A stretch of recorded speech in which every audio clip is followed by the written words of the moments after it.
Imagine being 5 years old. You do not fully understand what a camera is. You do not understand contracts. You do not understand what it means to be famous. You just know that the adults around you seem excited, and that when you perform, people clap. Now imagine that by the time you are 12, you have already earned millions of dollars for other people. Your face is on merchandise across the entire world. Studios are depending on you to perform.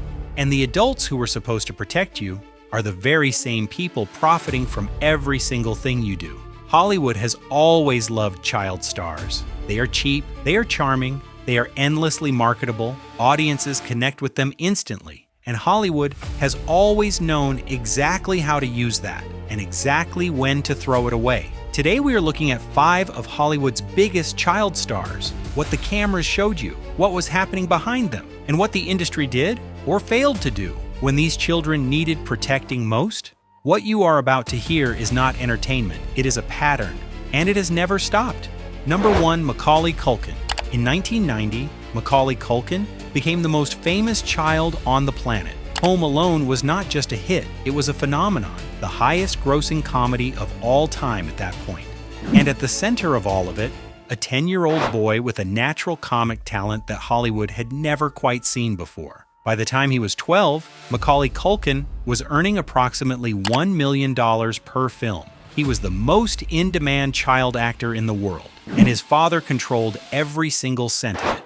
Kit Culkin, Macaulay's father, became notorious in Hollywood for the aggressive and controlling way he managed his son's career. Directors, studios, and producers all described working with him as one of the most difficult experiences of their professional lives.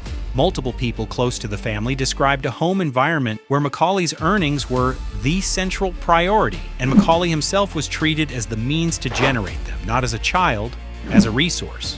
By his mid-teens, Macaulay Culkin had walked away from Hollywood entirely. He legally separated his finances from his parents. He stepped completely away from the industry. Years later, he said, "I was done. I was just completely done. I had given everything I had to something that took everything I had, and I needed to just be a person for a while." He was 15 years old when he said that. 15 years old. Already burned out, already done, already used up. Number 2, Dana Plato. This next story is one that most people under 30 have never heard, and it is one of the most heartbreaking in Hollywood history. Dana Plato. You may know her from the television show Diff'rent Strokes, which ran through the late 1970s and into the 1980s. She was one of the show's breakout stars. Talented, warm, genuinely loved by audiences. But Dana Plato's childhood was anything but the happy image on screen. She was adopted. Her home life was unstable, and Hollywood, rather than providing stability, placed her directly into adult professional environments while she was still a young teenager. No real protection, no real guidance, just performance, just output, just work. When the show ended, Dana Plato found herself in the position that destroys so many child stars. She was an adult now, but the only version of herself the industry had ever valued was the child version.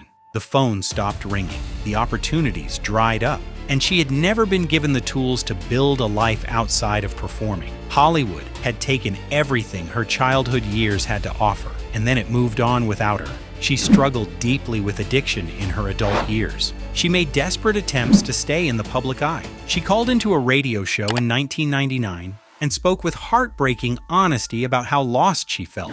The very next day, Dana Plato was found dead. She was 34 years old. The industry that had made millions from her childhood never looked back once. Number 3, Amanda Bynes. Amanda Bynes was one of the most naturally gifted comedic performers of her entire generation. She started in children's television at just 7 years old. By the time she was a teenager, she had her own show on Nickelodeon. The All That cast member who became the breakout star, the comedian who made everything look completely effortless, and the industry took full advantage of that effortlessness. From the age of 7, Amanda Bynes was working, constantly, relentlessly, adult schedules, adult pressures, adult professional demands, on a child who had no choice but to meet them. Because when you are the product does not get to say it is tired. By her mid-20s, and the cracks that had been building for years began to show publicly. Erratic behavior, public incidents, court appearances, and the media, the same media that had celebrated her for years, turned her breakdown into daily entertainment. Every incident was photographed. Every court date was covered like a sporting event.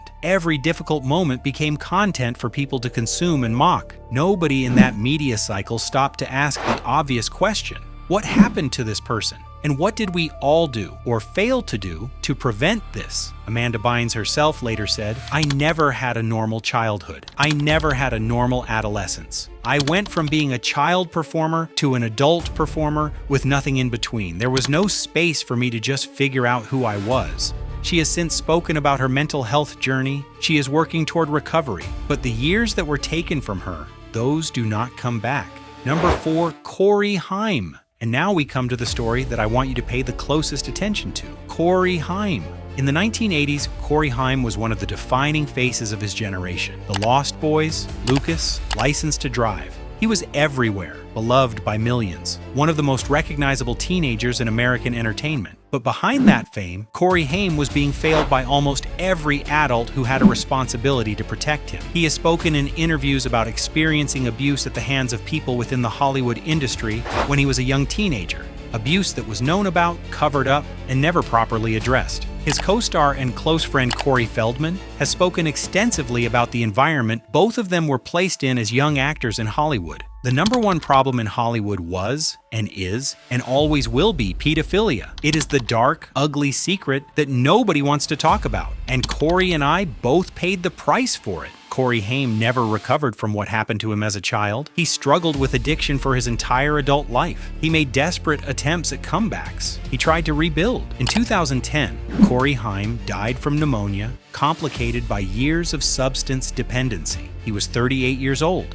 a child that Hollywood celebrated, a teenager that Hollywood failed, a man that Hollywood forgot. The people responsible for what happened to him have never faced a single consequence. 5 children, 5 careers that began before they were old enough to understand what a career even was. And the same story running through every single one of them. An industry that saw their talent and their value. That took everything those childhood years had to give. That placed adult pressures on young shoulders with no framework, no protection, and no plan for what would happen to these children when the industry was done with them. Because Hollywood does not have a plan for that. It never has. These were not just child stars. These were children. And the system that celebrated them was the same system that failed them.